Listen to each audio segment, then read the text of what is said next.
তৃণমূল কংগ্রেসের 15 বছরের শাসনের অবসান ঘটিয়ে ভারতের পশ্চিমবঙ্গের ক্ষমতায় বসছে ভারতীয় জনতা পার্টি বিজেপি। প্রবল প্রভাবশালী মুখ্যমন্ত্রী মমতা ব্যানার্জির দল তৃণমূল কংগ্রেসকে 100 নিচে রেখে বিধানসভার 294টি আসনের মধ্যে গেরুয়া শিবিরের 200 ছুঁই অবস্থা। অথচ মাত্র 5 বছর আগে জোড়া ফুলের জোয়ার তুলে 215টি আসন বাগিয়ে নিয়েছিলেন মমতা। শুধু তাই নয়, পশ্চিমবঙ্গের মাটিতে দিদিকে হারাতে পারে একসময় অনেকে এমনটা কল্পনাও করতে পারত না। অথচ 3 মেয়াদ পরেই মুখ্যমন্ত্রীর আসন থেকে ছিটকে পড়লেন মমতা। কিন্তু এত জনপ্রিয় একজন নেত্রী আর তার দলের এমন অবস্থা হলো কেন?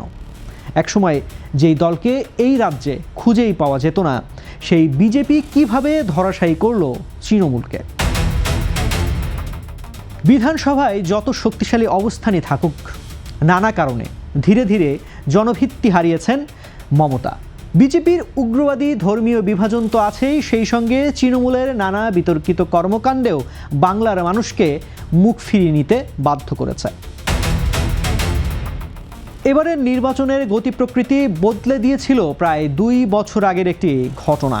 2024 সালে আরজিকর মেডিকেল কলেজে ধর্ষণ ও হত্যার শিকার হন একজন নারী চিকিৎসক।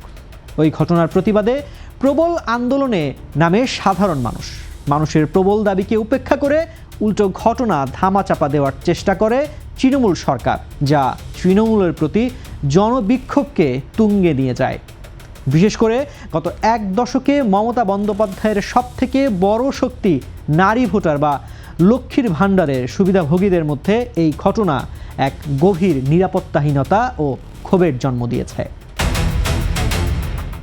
শিক্ষক নিয়োগ দুর্নীতি থেকে শুরু করে রেশন ও কয়লা কেলেঙ্কারি, তৃণমূলের একাধিক শীর্ষ স্তরের নেতা এবং মন্ত্রীর জেল হাজতে থাকা সাধারণ মানুষের মধ্যে তৈরি করেছিল গভীর আস্থাহীনতা। শিক্ষিত বেকারদের মধ্যে চাকরি চুরির ক্ষোভ সরাসরি প্রতিফলিত হয়েছে ইভিএমে।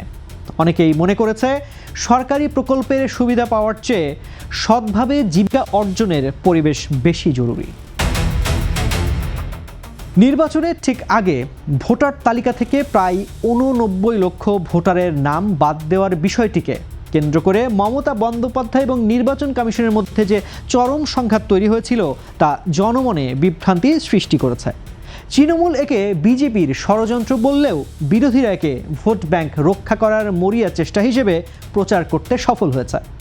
এই আইনি ও রাজনৈতিক লড়াই সাধারণ ভোটারদের একাংশকে তৃণমূলের প্রতি বিমুখ করেছে। তৃণমূল কংগ্রেসের ভেতরে গত কয়েক মাস ধরে এক গভীর অস্থিরতা দেখা যাচ্ছিল। বিশেষ করে মমতা বন্দ্যোপাধ্যায়ের অনুগত প্রবীণ নেতাদের সঙ্গে অভিষেক বন্দ্যোপাধ্যায়ের নেতৃত্বাধীন নতুন তৃণমূলের যে ক্ষমতার লড়াই বা মানসিক দূরত্ব তৈরি হয়েছে, তার নেতিবাচক প্রভাব এখন দলের উপর পড়তে শুরু করেছে। প্রবীণ ও নবীন এই 2 শিবিরের মধ্যকার সমন্বয়হীনতা এবং বিবাদ এখন আর কেবল আলোচনার স্তরে সীমাবদ্ধ নেই, বরং তা সরাসরি দলের সাংগঠনিক কাঠামোকে নড়বড়ে করে দিয়েছে। এই অভ্যন্তরীণ সংঘাতের চড়া মাশুল দিতে হচ্ছে বর্তমান নির্বাচনে। অনেক এলাকায় দেখা যাচ্ছে দলের কর্মীরা 2 ভাগে বিভক্ত হয়ে পড়েছেন, যার ফলে সাংগঠনিক শক্তি আগের মতো অটুট নেই। শুধু তাই নয়, দলের ভেতরে এক পক্ষ অন্য পক্ষকে হারানোর জন্য যে অন্তর্ঘাত বা গোপন বিরোধিতা চালাচ্ছে, তা তৃণমূলের জয়ের পথে সবথেকে বড় কাঁটা হয়ে দাঁড়িয়েছে।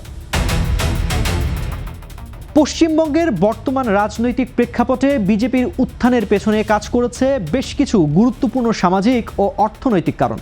রাজ্যে বড় ধরনের শিল্প কারখানার অভাব এবং কর্মসংস্থানের সুযোগ কমে যাওয়ায় তরুণ প্রজন্মের মধ্যে দীর্ঘদিন লুকিয়ে ছিল তাদের ক্ষোভ। কাজ না পেয়ে শিক্ষিত যুবকদের একটি বড় অংশ ভিন রাজ্যে পরিযায়ী শ্রমিক হিসেবে চলে যেতে বাধ্য হচ্ছে, আর এই হতাশাকেই বিজেপি তাদের প্রচারের প্রধান হাতিয়ার হিসেবে ব্যবহার করতে সফল হয়েছে।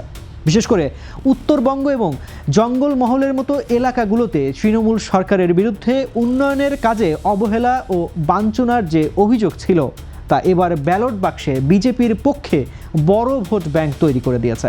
অন্যদিকে হিন্দু শরণার্থী এবং নির্দিষ্ট কিছু সম্প্রদায়ের সমর্থন আদায়ে বিজেপি সুনির্দিষ্ট কৌশল অবলম্বন করেছে। বিশেষ করে মতুয়া এবং রাজবংশী ভোটারদের কাছে নাগরিকত্বের বিষয়টি ছিল অত্যন্ত সংবেদনশীল। দীর্ঘ প্রতীক্ষার পর সিএএ কার্যকর করা এবং নাগরিকত্ব দেওয়ার প্রতিশ্রুতি এই দুই সম্প্রদায়ের মানুষের মধ্যে বিজেপির প্রতি আস্থা অনেক বাড়িয়ে দিয়েছে।